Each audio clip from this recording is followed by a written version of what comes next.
Si vous n'aimez pas être bien habillé en tant qu'homme ou que vous ne voulez pas faire un cadeau à un homme, cette vidéo n'est pas faite pour vous. Se muscler, c'est au moins autant une considération esthétique que sportive. Si le bodybuilding bat son plein, c'est parce qu'être musclé à la plage, c'est quand même assez valorisant. De fait, il semble logique et naturel de s'attaquer à ce qui couvre notre corps tout le reste de l'année, à savoir les vêtements. C'est dans cet objectif que j'ai réalisé cette vidéo en partenariat avec Le Chemiseur. L'idée, c'est d'une part de présenter leurs produits, des chemises de bonne qualité, personnalisées et sur mesure. De l'autre, expliquer ce à quoi l'on doit faire attention lorsque l'on achète une chemise. Et ça déborde un peu sur les beaux vêtements de façon générale. Ainsi, ce sera du gagnant-gagnant-gagnant, à la fois pour eux, moi et vous. Car en plus des informations délivrées, vous aurez le droit à un code promo qui s'affiche juste ici pour avoir quelques petites réductions. Mais sans plus attendre, je vous laisse avec mon moi du passé. Et je remercie au passage mon ami Stéphane Dufoualier en tant que cadreur et Thomas qui nous a fait une visite hors pair.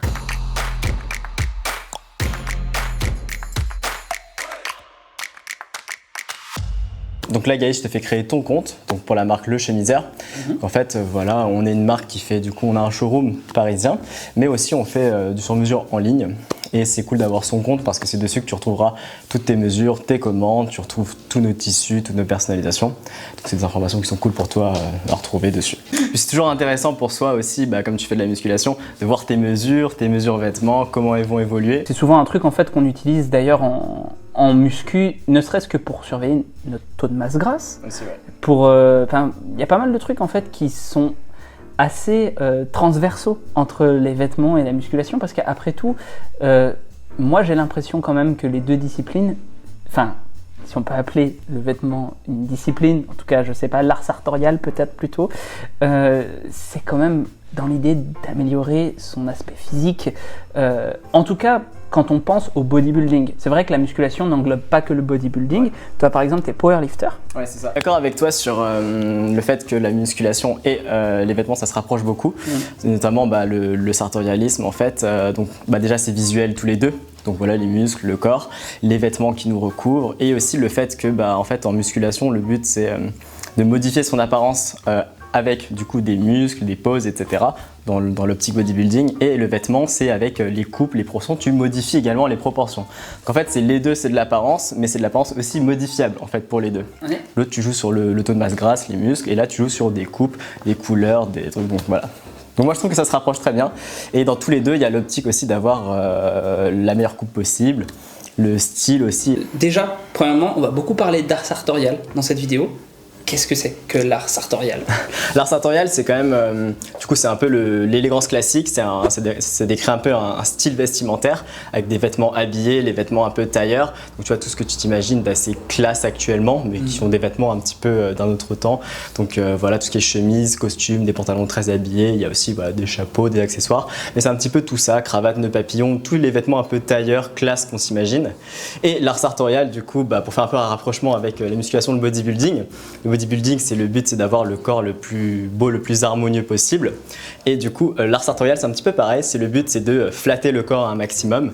Donc voilà, tu vois, on imagine des silhouettes assez en V, un petit peu d'épaulettes aux épaules, une taille assez pincée, un pantalon un petit peu haut qui tombe bien. C'est un petit peu la même vision. Le but c'est un peu de sublimer le corps le plus possible. Et les vêtements un petit peu donc sartoriaux, on va dire, voilà, les chaussures, les costumes. Et ça, c'est des vêtements qui sont faits pour sublimer la silhouette le plus possible. Simplement, quand tu as un événement très classe, un concert, un entretien d'embauche, tu mets un costume, notamment, une première raison c'est pour être élégant, parce que c'est dans les codes, et deuxièmement, c'est pour te flatter aussi un maximum. Et du coup, on a en fait un petit peu un stéréotype finalement à atteindre en termes de, entre guillemets, élégance, ce qui pourrait faire penser aux catégories de bodybuilding justement. Quand on a, je sais pas, je pense aux classiques physiques, à des choses comme ça, il y a vraiment des normes à respecter, c'est pas être le plus gros possible, c'est pas avoir le plus de masse possible, ce qui est possible dans d'autres catégories, qui sont les catégories, on va dire, reines, à chaque fois on parle de Mister Olympia, etc.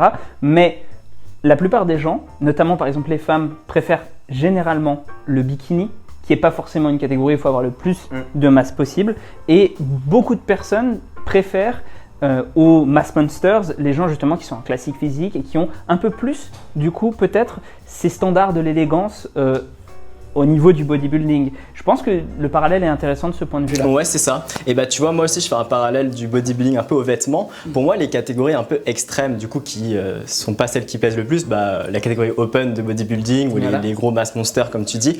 En fait, pour moi, c'est un style en fait de bodybuilding. Voilà. Et c'est pas l'idéal auquel tout le monde pense, mais c'est un style. Et de même que un style oversize, c'est pas le style le plus flatteur, par exemple, d'un vêtement. Ou un pantalon très large qui tombe très droit avec une cheville très large, par exemple. C'est un style en fait. Ouais. Et de même qu'il y a des bodybuilders, par exemple, qui ont des styles. Je sais pas, tu connais sûrement Tom Platz. Oui. Tu sais, il a des cuisses énormes. Oui. Et pourtant, on sait que c'est un gros bodybuilder. Et en fait, dans son style, ça lui allait bien d'avoir des gros.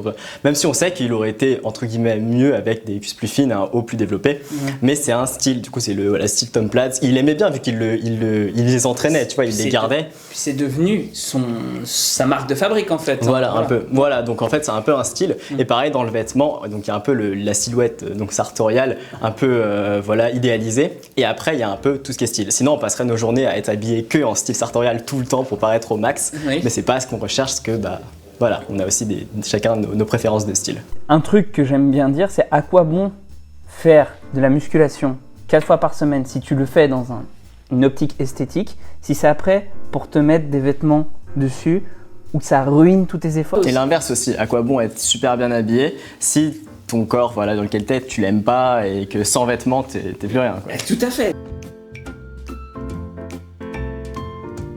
Et donc pour faire ta chemise, on va procéder d'abord au choix du tissu, qui est en fait bah, du coup la matière, donc le tissu qui va constituer la chemise.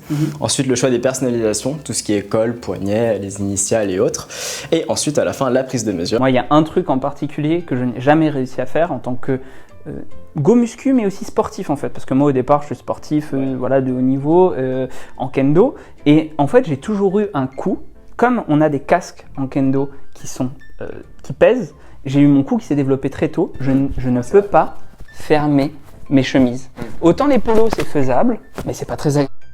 Autant une chemise, ce n'est pas possible. Ouais. Et du coup, si je veux porter une cravate, ça fait pitre directement. Si tu te sens trop serré, c'est pas grave. Exactement. Et donc, ouais, moi je trouve ça...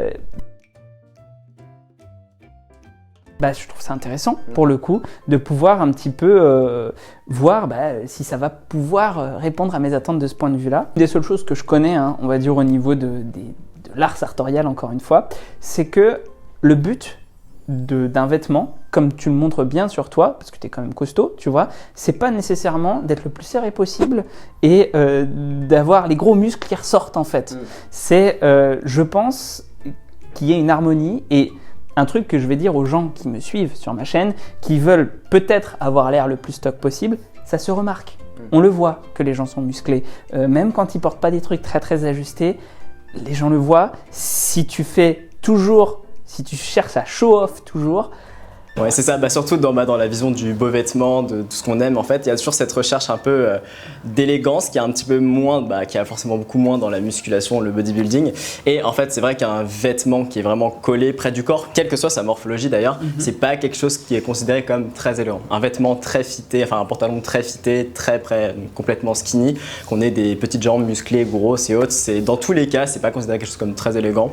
Donc voilà, après il y a aussi l'idée qu'on a, en fait, la vision d'une silhouette habillée et pas la même qu'une silhouette nue avec les muscles. Du coup, je t'explique un peu, comme on est une marque de chemise sur mesure et que tu veux 2 chemises, en fait, dans un premier temps, on va en produire qu'une seule. En fait, nous, chez le chemiseur, on garantit la première coupe de chemise. En fait, la première chemise qui va arriver, la deuxième va rester en stand-by, elle va un petit peu servir de test et savoir si elle te convient bien. Si par exemple, tu nous valides sa coupe, tout te convient bien, on produit la deuxième pour pas prendre le risque de produire 2 chemises directes qui n'iront pas, par exemple, pour X raisons, pour la coupe convient pas. Après tout, c'est du sur mesure. Si tu avais pris 10 chemises, ça aurait été le risque de produire 10 chemises, donc on en produit toujours une seule. Donc voilà, après c'est un retour. Si jamais la première va bien, c'est nickel, on envoie la deuxième. Si jamais la première, faut la revoir, on revoit la première, qu'on te retouche ou on te refait. Et ensuite, on transfère un peu cet ajustement qu'on a vu sur la première, sur la deuxième, pour que la deuxième te convienne bien. Alors nous, on a l'avantage du chemiseur, donc on a à peu près une centaine de tissus, donc référencés des tissus pour toutes les chemises. Et en fait, l'avantage, c'est que tu vois, en sur mesure, souvent c'est des petites liasses où on regarde, mais c'est pas très, c'est un peu dur de se projeter. Et nous, on les a sortis sur vêtements finis. Donc en fait, ça nous permet de voir directement du coup la chemise. Donc là, tu peux voir le tissu, un peu ce que ça va donner en vrai. Bien sûr, là, on s'intéresse qu'au tissu, tu vois, tout ce qui est col, gorge, poche, c'est des détails qu'on pourra changer. Mais là, vraiment, on s'attarde juste au tissu. Donc là, par exemple, tu as un lin premium, c'est un lin d'une maison italienne qui s'appelle Albini. Oui. C'est un lin assez fin. Donc l'avantage du lin pour l'été, c'est que c'est quand même assez léger, assez frais. Ça sèche vite également quand tu transpires. Et il y a aussi, moi, je trouve, un bel aspect végétal qui est assez sympa du lin. Ouais. Donc voilà, qui fait quand même un peu habillé, un peu texturé. Celle que je porte sur moi d'ailleurs, c'est un lin, il y a quand même, tu vois, des beaux reflets, il y a du grain. Je suis d'accord avec toi. Mais voilà, il faut savoir aussi qu'après, il y a un petit inconvénient du lin, c'est que ça se froisse pas mal. Oui. Voilà, c'est pas comme la laine qui tombe vraiment bien ou du coton. Donc il y a un côté un petit peu froissable, il faut en être conscient. Sur les lins très fins également, il y a un côté un peu transparent. Donc voilà, il faut en être conscient quand on le prend. Est-ce que, du coup, pour un repassage, ça c'est quelque chose qui est assez intéressant pour parler de l'entretien, parce qu'une chemise ça se repasse évidemment. Est-ce que pour un repassage on conseille de repasser le lin ou pas? Oui, quand même, parce que ça va être très froissé. Oui. Déjà qu'une chemise normale en coton, une popeline de coton un peu froissée, le lin va beaucoup se froisser. Donc voilà, il faut le froisser un minimum. Après, il faut en être conscient que même défroissé, il a l'air froissé évidemment. Voilà, et que tu vas le remettre, tu vas plier les coudes, tu vas avoir un petit peu de pliure là. Et c'est pas très grave en soi, puisque tout le monde le sait au niveau du lin. Voilà. Donc je pense pas que ce soit le cas, mais c'est vrai qu'il y a une croyance populaire qui veut qu'on ne repasse pas le lin.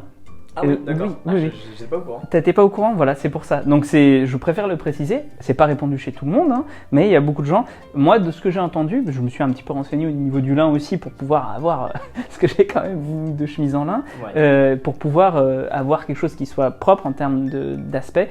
Il vaut mieux le repasser humide, vraiment, enfin légèrement humide, pour éviter justement d'avoir des problèmes au niveau du repassage, etc. Ça aide un petit peu, oui. Ouais, c'est ça. Tant qu'à faire des petites astuces de grand-mère comme ça. Là, tu as donc quelques lins fins, donc très beaux, d'une belle qualité, déclinés en fait sur plusieurs coloris. Donc tu as du blanc, du bleu nuit, voilà, un peu un beige, un peu sable. Oui. Ici un bleu ciel. Ici tu as des lins du coup européens, donc voilà, qui sont un peu moins haut de gamme, mais voilà, qui sont quand même très honorables et très jolis. Donc sur le lin, on aime bien faire des choses assez colorées en général, comme il y a aussi le côté un peu été. Donc on aime bien l'associer à des couleurs assez fortes. Ouais. Donc voilà, si tu me dis voilà quelle couleur tu aimes, quel tissu tu aimes, en fait tout est sorti ici. C'est-à-dire que déjà toutes les couleurs sont celles qu'on propose. Très bien.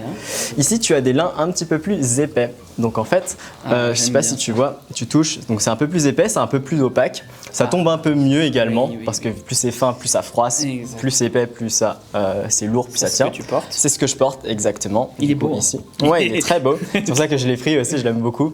Et là tu l'as dans une troisième couleur, un peu kaki. Donc voilà, tu as des mélanges de coton-lin ici. Donc voilà, qui sont un bon compromis en fait pour l'été, avoir un petit peu le côté végétal du lin et frais sans le côté trop froissable. Là c'est spécial, c'est un 100% coton mais avec un effet de lin, donc le tissage donne un peu effet de lin, on l'a mis avec. Ouais. Donc voilà, c'est un peu les tissus qu'on propose. Ça c'est du 100%, ça c'est du 100% coton, c'est fou. Ouais, c'est ça. Des fois tu peux créer quand même des aspérités à même le tissage. Ouais. Des fois, il y a des tissages, par exemple, en fil à fil, où en fait, je sais pas si tu vois les tissus, en fait, tu entrecroises des mini-fils entre eux. Ensuite, tu les serres, en fait. Donc, du coup, ça fait des fils. Et tu peux entrecroiser des fils rouges, donc roses, par exemple, avec des fils blancs. Okay. Du coup, ça fait ce qu'on appelle un peu un fil à fil et ça donne un peu de grain. Et là, du coup, là, ce sont d'autres tissus. Donc, c'est pas des tissus d'été, mais comme c'est des tissus un peu colorés, on les a mis avec. C'est un Oxford, donc c'est un tissu décontracté, c'est du coton. En fait, donc la matière, c'est du coton, mais le tissage, c'est de l'Oxford. Et c'est une texture un peu granulée. Les granules, en fait, qui donnent un côté un peu plus décontracté. Oui. En fait, plus un tissu est lisse, plus il fait formel. Une chemise toute blanche, toute lisse, plus il y a un peu de texture, plus il y a du grain, plus il fait décontracté. Donc le lin, en l'occurrence, par exemple, cette chemise blanche, très texturée, tu la mettrais pas avec un costume, on verrait tout de suite que c'est pas une costume, quand bien même elle est toute blanche. Tu vois. Exactement. Donc il y a des subtilités un peu comme ça. J'hésite entre ces deux-là pour la première, hein, parce que le coloris est beau, c'est sympathique quoi, hein, comme on dit. Il y a des belles textures en fait. Le bleu, je dirais que c'est le bleu, ça marche avec tout. Au moins, tu es sûr que ça va bien fonctionner. Après, l'autre est une couleur un peu moins polyvalente, mais très belle aussi. Moi, je pense que je vais prendre celle-là. Allez. Donc là, du coup, pour la deuxième chemise, tu veux quelque chose d'assez habillé. Oui. Alors, donc, souvent, les couleurs de chemise habillée, c'est soit du blanc, soit du bleu ciel ou du micro-motif. Oui. Qu'est-ce que toi, tu veux? Comment tu l'imagines, en fait, ta chemise? Moi, je l'imagine ma chemise sur du blanc cassé. Voilà. Okay. Et peut-être avec des motifs. Ok. Voilà. Je te présente un petit peu les tissus blancs qu'on a. Donc on en a quelques-uns. Donc je te laisse me suivre ici. Donc pareil, là les tissus sont sortis sur chemise.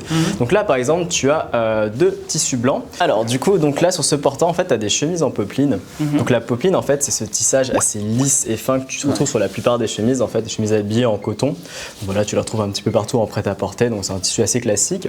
Donc voilà, tu l'as en blanc décliné sur un peu des motifs, des rayures et quelques autres coloris. Ici en fait tu as des popelines un peu stretch. Donc en fait, c'est un mélange de coton bio et de plastique recyclé. C'est d'une maison française en fait qui s'appelle Verne et Clay qui le produit. C'est quand même une matière de qualité. Et du coup, en fait, il y a un petit peu plus d'opacité et un petit peu plus d'élasticité. Donc voilà, c'est pour les gens qui veulent notamment voilà, des choses très confortables avec des choses assez fitées par exemple, ou des fois qui préfèrent. Mais voilà. Donc là, tu as deux tissus en popeline. Donc coton bio, plastique recyclé et 100% coton. Très bien. Ici, tu as par exemple un autre tissu qui est le twill. Donc en fait, ça reste du coton, sauf qu'en fait, le tissage est différent. C'est un tissage en twill. En fait, c'est un tissage un petit peu en oblique. Et tu vois du coup dessus un peu des hachures obliques comme ça. Oui. Et en fait, si tu le sens, c'est un petit peu plus épais. Oui. Ça a une meilleure tenue. En fait, ça tombe un peu mieux parce que la popeline, comme c'est assez lisse et fin, bah, ça froisse pas mal. Oui. Le twill tombe un peu mieux. Il est plus doux également. Donc voilà, c'est à prendre en compte. Et il porte un peu plus chaud vu que c'est un petit peu plus épais. Donc c'est à prendre en compte un peu dans l'équation. Très bien. Donc tu as un twill ici. Ici, tu as un autre tissu qui est un Oxford fin. C'est le tissage un petit peu granulé en fait, tu vois, dont je t'ai parlé. C'est un autre tissage encore une fois. Donc voilà, c'est pour donner un petit peu plus de texture. Ça se rapproche quand même un peu de la popeline dans le senti, dans le visuel. Mais voilà, il y a cette petite texture en plus. Donc voilà, après bien sûr à 3 mètres, on ne le voit pas. C'est plutôt un peu plus pour toi également. Donc voilà, c'est pour une épaisseur un peu intermédiaire. Peut-être le côté... Comme si tu te portes sur la peau, peut-être que ça joue entre la popeline, entre le Oxford, le twill. J'essaie de retenir tous les noms. La popeline, c'est un peu plus fin par exemple, mais c'est un peu moins respirant. Et le pin-point, celui-ci, l'Oxford fin ou le twill, c'est un peu plus respirant, mais c'est un peu plus épais. Donc voilà, il faut en prendre connaissance avant de faire le choix. Donc là, en fait, tu es un peu sur nos entrées de gamme à 120 €. En fait, on propose voilà, des tissages différents. Et là, en fait, tu es sur des chemises très haut de gamme d'une maison qui s'appelle Thomas Mason. Qui est un petit peu la référence des tissus de chemise. Donc en fait, c'est eux qui travaillent donc du coup les tissus, donc les meilleurs cotons qui font en fait les meilleurs tissus, ce qu'il y a de plus doux, de plus éclatant, de plus beau à la fois. Ici. Donc là, c'est un twill assez fort. Donc tu vois qu'il y a des grandes hachures, donc ça donne pas mal de texture. Là, tu vois que c'est un twill un peu plus fin par exemple, où tu vois les hachures sont très très fines. Alors celui-là, c'est un tissu que j'aime beaucoup et que je conseille pas mal par exemple aux gens qui veulent une chemise habillée en été. En sur-mesure, on fait beaucoup la saison des mariages. Oui, effectivement. Et du coup, souvent, ils veulent quelque chose qui se tienne bien, qui froisse pas trop, donc du twill. Mais en même temps, ils veulent pas quelque chose de trop épais. Et celui-là, en fait, c'est un twill très fin, qui est presque aussi fin que de la popeline, mais qui en même temps a les caractéristiques du twill, donc assez doux, avec une bonne tenue. Donc voilà. Les prix sont aux alentours de 180 €. Après, bien sûr, en sur-mesure, c'est le tissu qui détermine le prix. C'est la matière première qui détermine. Ensuite, tout découle, donc quelles que soient les mesures, quelles que soient les personnalisations, tout est compris. Je me vois bien le porter sans et avec costume. Et ça, pour le coup, ouais, je pense que je vais partir là-dessus. La texture est très belle, ça donne aussi pas mal d'éclat aussi, le fait qu'il y a des hachures. Et en même temps, ça reste discret, c'est pas des grosses... En fait, tu te recules à 5 mètres, on a l'impression juste que c'est une chemise blanche. Une très belle chemise blanche, en l'occurrence. Ouais, c'est ça. Et sur le col, en plus, ça se voit bien, en fait. Et Ouais, moi je suis assez chaud pour celle-là. Donc Thomas Mason, donc c'est une maison anglaise et donc voilà, ils sont là depuis longtemps, donc c'est là depuis je crois le 19e siècle et je crois qu'au cours du 20e siècle, ils fournissaient du coup les tissus de chemise pour les chemises de la famille royale. Donc c'est une très très grosse maison. Après ils se sont fait racheter par une maison italienne qui s'appelle Albini, un grand truc. Mais voilà, donc elle a une réputation incroyable. Évidemment, j'ai des goûts de royauté. Mais bien sûr, ça me semblait évident. Enfin voilà. Moi je pense que en prêt-à-porter, on peut avoir beaucoup d'habits, etc. pour pas très cher. Mais je préfère largement prendre beaucoup moins et avoir des vêtements de qualité. Plus j'ai avancé dans ma vie, plus je me suis rendu compte que ouais, à quoi bon avoir plein de trucs différents si à chaque fois tu portes, ça fait cheap, ça fait... et puis même dans tout en fait ce que tu peux avoir dans ta vie, je pense qu'il vaut mieux économiser et prendre peut-être 1 ou 2 fois dans l'année, 1 ou 2 belles pièces, plutôt que d'y aller à fond comme un bourrin, d'acheter à chaque solde, à chaque truc, etc. Et en fait, d'avoir plein de trucs qui vont te servir à rien, que tu mettras jamais en fait. C'est vrai qu'en plus de ce côté très qualité, quand tu mets un peu d'argent, que tu choisis quelque chose de très bonne qualité qui dure, il y a aussi le fait de, si tu accordes un peu de l'importance à ce que tu as, si tu fais un peu un compromis, tu dis ah bon voilà je vais faire une belle coupe mais au niveau du tissu ça va pas être fou, j'en prends un peu moins bien, tu peux aussi avoir une petite frustration et tu peux avoir plus que ça et au bout d'un moment tu auras envie d'upgrader et d'avoir la totale et du coup forcément tu auras fait un achat qui te sert à rien. Un achat qui te sert à rien. Voilà, et si c'est un achat souvent où tu n'es pas pleinement satisfait, donc moi qui suis dans le vêtement, qui ai acheté plein de choses, sur le coup tu le portes, mais tu finis quand même un peu par le délaisser. Bien sûr, t'es là, tu dis ouais c'est bien, mais quand même, oh là là. Il vaut mieux, je pense, partir vers quelque chose en se disant j'y vais, je prends mon truc. Et je me prive de manger pendant 6 mois. Tu vois, en musculation, un peu comme l'adhérence, tu vois, t'as un exercice, si tu l'aimes pas trop, tu vas mettre moins d'intention, tu vas le garder moins longtemps, donc tu vas faire moins de progrès dessus.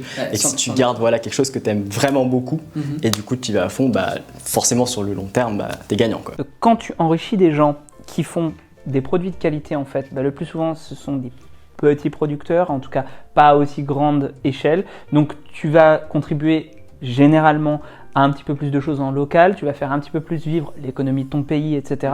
Je pense que ça a plein d'avantages, même au-delà du fait simple d'être bien habillé. Je pense que c'est un vrai choix éthique aussi. Et pour moi, c'est très important. Alors du coup, tu vois, donc tu as choisi ton tissu. Donc là, j'ai pris la tablette. Donc on est sur le site internet, là où tu as créé ton compte. Et en fait, tous les tissus qui sont ici sont sur le site et inversement. Donc tu vois, là, je sélectionne le tissu que tu as choisi. Et là, du coup, on va pouvoir passer à la partie personnalisation. Donc on va faire tous ces choix-là. Je te laisse me suivre. Alors, pour le choix du poignet, est-ce que tu souhaites avoir un poignet plutôt un bouton, un poignet de boutons ou un poignet mousquetaire qui sera apporté avec bouton de manchette? Oh, ça c'est intéressant. Donc comme c'est une chemise plutôt décontractée que tu as, casual, je te conseille plutôt du un bouton. Parce que donc en fait dans les degrés de formalité, ça c'est ce qui est le plus casual, classique. Ça passe également bien sur du formel. Mais ensuite si tu rajoutes 2 boutons, ça fait un poignet un petit peu plus long, un peu plus habillé aussi dans les codes. Et forcément du coup le plus habillé c'est le poignet mousquetaire. Juste pour être sûr, est-ce que on a l'habitude, même quand on ne porte pas de costume, d'avoir des boutons de manchette? Tu peux, oui, il n'y a pas de souci sur une chemise blanche. Après, il faut que la situation soit quand même un peu habillée. Donc sinon, tu vas faire vite trop habillé pour l'occasion. Si tu te ramènes par exemple au travail, au bureau, tout le monde a des chemises blanches normales et que tu as des boutons de manchette, ça va se voir. Faut en être conscient. Mais après, tu fais ce que tu veux. Je pense que je prendrais du 2 boutons et effectivement, comme tu le disais, ça fait un compromis entre formel, très formel on va dire, et informel. Alors au niveau du col à présent, donc pour la chemise en lin, donc tu as plusieurs cols devant toi. Oui. Alors comme c'est une chemise plutôt décontractée, je pense que tu vas prendre quelque chose d'un peu plus décontracté quand même. Donc en col assez décontracté, on aurait soit celui-ci, donc le col minimaliste qu'on appelle en fait, qui est un col officier, qui en fait, donc voilà, tu vois, il n'y a pas du coup toute cette partie-là. C'est pas ce qu'on appelle aussi un col Mao? Alors le col Mao, c'est donc c'est la même forme, sauf qu'en fait il n'y a pas de bouton à cet endroit-là. Très bien. Les gens font un peu la confusion, effectivement. Pour ça que je demande. Ouais, c'est ça. Et en fait, effectivement, ici, comme il y a un petit bouton, on appelle ça un col officier. Très bien. Donc voilà, tu peux googliser ça. Alors ici, tu as par exemple le col boutonné souple. En fait, c'est un col un petit peu souple au niveau d'ici. Et les boutons, en fait, rajoutent un peu de décontraction. C'est le même que j'ai là, par exemple, si tu vois. Ouais. Donc voilà, donc c'est un col assez décontracté. Tu as celui-ci également qui est notre petit col ouvert, donc il y a un petit col qui fait assez décontracté, vu qu'il est petit, il n'est pas trop rigide également. Et les autres, c'est des cols en fait un peu plus rigides, qui font un peu plus formel forcément. Moi je pense que le col boutonné est pas mal. Mais je dis, c'est encore une fois pas pour te copier, hein, mais je pense que vraiment ça rendrait bien avec avec cette chemise. Voilà. Ouais, bien sûr. Donc parfait, col boutonné souple, je te sélectionne ça. Alors tu as la possibilité, si tu le souhaites, d'avoir une poche à la poitrine de la chemise, une poche diamant comme ceci. Est-ce que tu préfères avec poche ou sans poche? C'est là où je me pose la vraie question. Donc la poche, en fait, c'est un détail qui décontracte un petit peu. En fait, bon, je te laisse choisir. Vas-y, dis-moi. Non, je te dirai après pour... c'est un détail qui fait un peu décontracté. Ouais. Donc ça va bien sur une chemise décontractée. Sur une chemise formelle, ça aurait pas trop sa place. Après, tu peux mettre avec ou sans. Moi, par exemple, j'en ai pas. Enfin, j'en ai une, pardon. Mais souvent, j'en ai pas sur les décontractés. Moi, ça passe je pense très bien. que je vais pas en prendre. Pas en prendre, très bien. Bon, ça fait une différence avec ma chemise du coup. Oui, et voilà. Non, mais voilà, c'est pour dire que j'ai une personnalité quand même. Alors, au niveau maintenant de la gorge, donc la gorge en fait, c'est toute cette partie-là, un peu voilà, cette patte de boutonnage que tu as. Donc là, par exemple, tu as ce qu'on appelle une gorge simple, où tu as en fait les boutons seulement qui la tiennent. Là, tu as ce qu'on appelle une gorge, du coup nous on l'appelle gorge apparente, mais en fait c'est une gorge américaine aussi, on dit, où tu vois il y a un repli de tissu qui se met par-dessus. Après il y a un autre détail encore que tu pourras prendre peut-être pour la chemise blanche, c'est la gorge cachée, où en fait voilà, il y a un repli comme ceci qui cache les boutons, qui fait très formel, très habillé. Ça j'aime bien. En fait, plus une chemise est simple, épurée, plus elle fait formelle, plus elle est détaillée en fait, plus elle fait décontractée. C'est-à-dire que par exemple, là tu vois, on voit pas les boutons, il n'y a pas de poche, ça fait très épuré, très habillé. Si tu rajoutes une gorge apparente, ça décontracte un peu, tu rajoutes une poche, ça décontracte encore. Un peu comme une paire de souliers aussi, tu vois, une paire de Richelieu noire, toute lisse, ça fait très fin, très habillé. Et si tu stylises, tu rajoutes des perforations, tu la transformes en derby, en sneaker, ça fait très décontracté. Ça fait très décontracté, effectivement. Moi je me dis que je mettrais bien un petit repli sur le Ouais, ok, je te sélectionne ça. Alors du coup, tu peux aussi ajouter des petites initiales si tu le souhaites. Donc soit par exemple au niveau du poignet comme ceci, tu peux mettre de 1 à 4 caractères. Soit au niveau du deuxième bouton ici, soit au niveau du quatrième bouton ici. Comme tu préfères. Moi je pense que je les mettrais là, et effectivement je ne me passerai pas de mettre mes initiales. Dernier détail maintenant avant de passer à la prise de mesure, tu peux signer l'intérieur de la chemise, tu peux mettre jusqu'à 25 caractères ici. Tu peux mettre nom, prénom, une phrase, une date, une citation, un mantra, je sais pas, comme tu as. Un mantra, oui. Et en fait tu vois il y a une petite clé avec un code ici, en fait c'est ce qu'on appelle une clé de coupe. C'est en fait une fois que tu auras du coup, on aura fait la prise de mesure, que tu auras toutes tes mesures, tu vas avoir en fait un code qui va se générer, qui compile toutes tes mesures. C'est-à-dire qu'en fait c'est un code que, par exemple, cette chemise, si je veux avoir toutes les mesures, toutes ces dimensions, j'ai qu'à rentrer le code sur le site et il y a tout qui sort. Qu'est-ce qu'il reste à faire maintenant qu'elle est personnalisée, du coup, la chemise? On va prendre les mesures et ça va être vraiment bien. Moi en tout cas j'ai hâte de ça. J'ai hâte aussi de voir ce que ça va donner. Comme voilà, tu as un physique qui sort de la normale, atypique. Ça va être un peu un challenge, mais bon, on va faire au mieux. C'est ça parce que je suis arabe, c'est ça.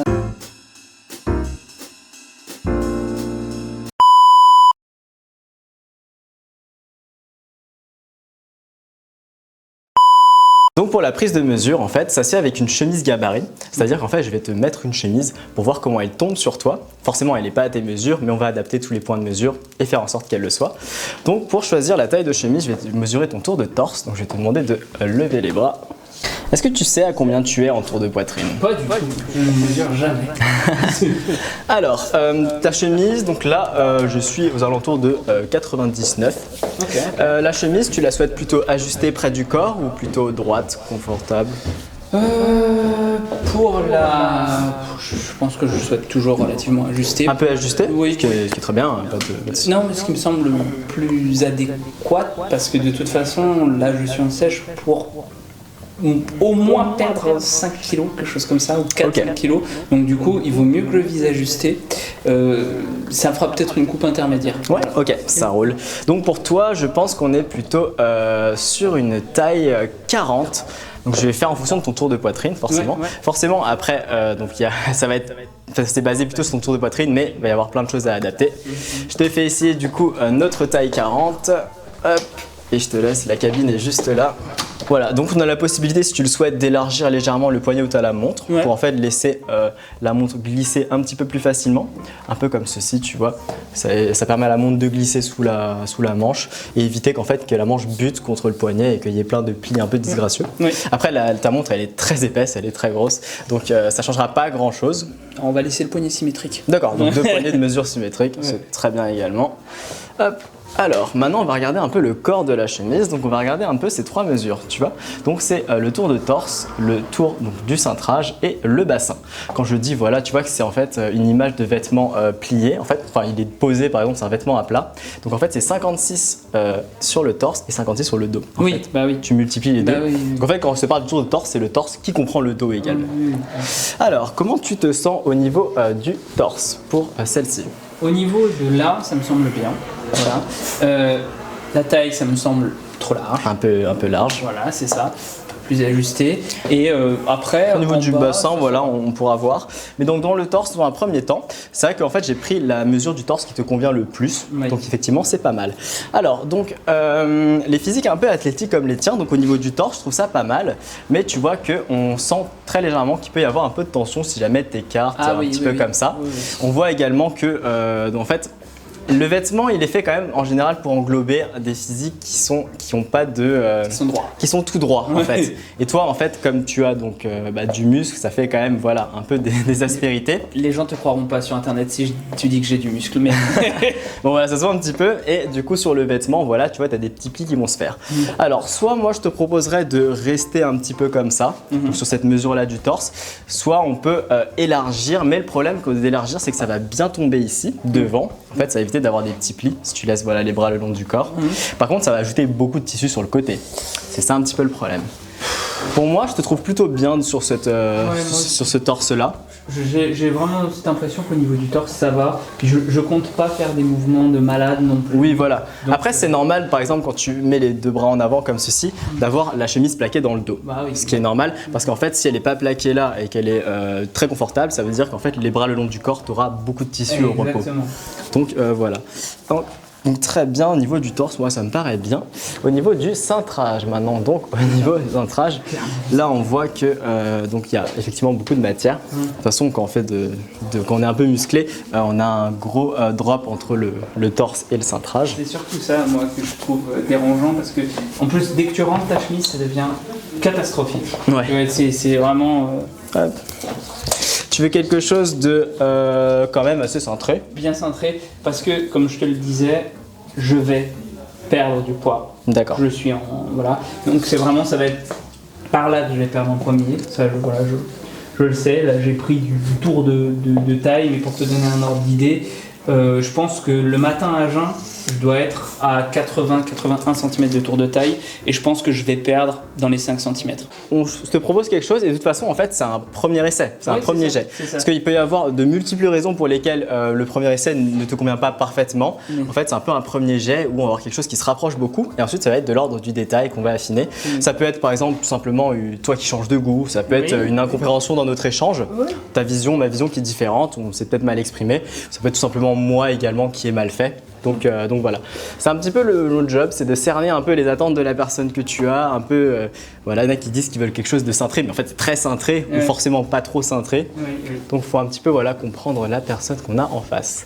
Alors au niveau du bassin, du coup au niveau du bassin, c'est cette mesure-là, donc ça me paraît pas trop mal. Ça me semble bien aussi. Voilà, en fait, faut pas que ça tire comme ceci, mais en même temps, faut que ça se pose juste bien. Faut pas que ce soit trop ample non plus, sinon ça crée des hanches. Je pense que c'est pas ce que tu veux. Je vais te laisser le choix du coup de mettre des pinces ou non dans le dos de ta chemise. Alors en fait, les pinces, tu vois, c'est deux petites coutures qu'on met comme ceci dans le dos d'une chemise.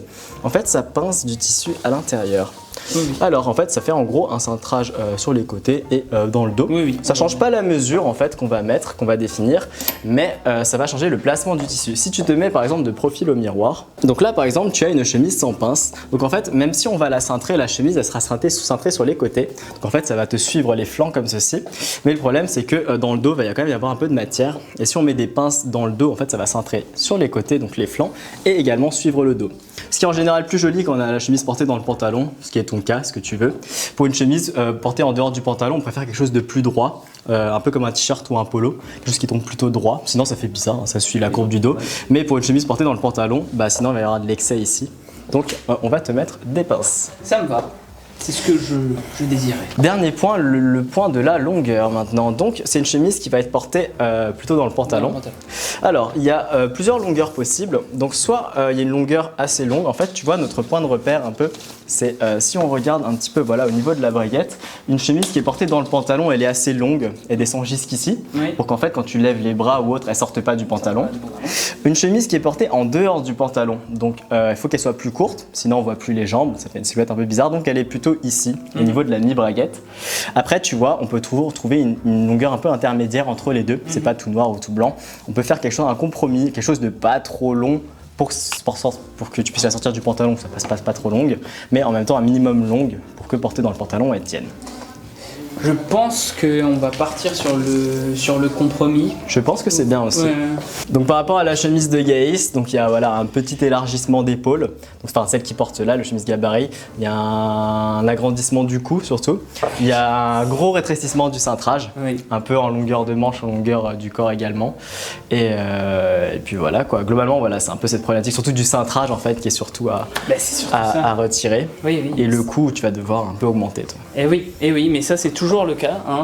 Épaules plus larges, un peu plus, enfin un tout petit peu plus d'épaule, un tout petit peu moins au niveau du cintrage. Et là encore, je suis gras. Donc c'est-à-dire que en vrai, habituellement, ce serait plutôt encore un cintrage un peu plus important. Le cou à ajuster, et en fait, c'est ce qui change totalement entre quelque chose qui va être beaucoup plus, qui va aller en fait à quelqu'un qui fait de la muscu, et quelque chose qui va vraiment donner l'air de porter du prêt-à-porter. Et je pense vraiment que pour les gens, encore plus les gens qui font de la muscu, c'est vraiment important de penser à ça. Oui, c'est ça. Puis voilà, de se sentir un peu pour la première fois dans quelque chose qui est un peu fait pour soi. Au lieu de faire un compromis entre les mesures, souvent voilà, tu prends quelque chose de bien là, mais c'est large là, ou serré là, mais très serré là, du coup. Moi, donc, ce que je faisais, c'était que je prenais une taille au-dessus, mais en extra slim. Oui. Donc, du coup, tu prends une taille au-dessus en extra slim, ça ne va toujours pas au niveau du cou, mais au moins le cintrage est pas trop mal et la longueur de. Enfin, les épaules sont pas trop mal aussi. Voilà. Après, en plus, l'extra slim du prêt-à-porter, c'est un extra slim raisonnable. Voilà. Il y a quand même toujours un peu de matière. Voilà, c'est ça. Donc, oui. Mais oui, sinon du stretch, tu fais un truc très serré. Mais après, voilà. Là, Donc, c'est horrible. c'est sûr que c'est suffit ton corps, mais voilà, c'est pas très joli. Ouais. Et ben écoute, on est tout bon. Hop, je te valide ça. Hop, je la mets dans ton panier.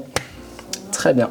Alors quid des chemises? Eh bien, elles sont parfaitement à mon goût, comme tu peux le voir. Je peux même fermer le dernier bouton du col, c'est pour ça que je l'ai depuis tout à l'heure. Et on va pas se le cacher, ça a de la gueule. Franchement, je suis pas déçu, et ma copine semble également être ravie que je fasse un petit peu moins plouc. Je vous rappelle le code promo si ça vous intéresse, et en commentaire, si vous posez des questions sur les vêtements, eh bien il y a des gens un peu plus spécialisés que moi qui seront là pour y répondre. Alors maintenant que vous en savez un petit peu plus sur comment choisir vos chemises, eh bien prenez soin de vous, et à la prochaine.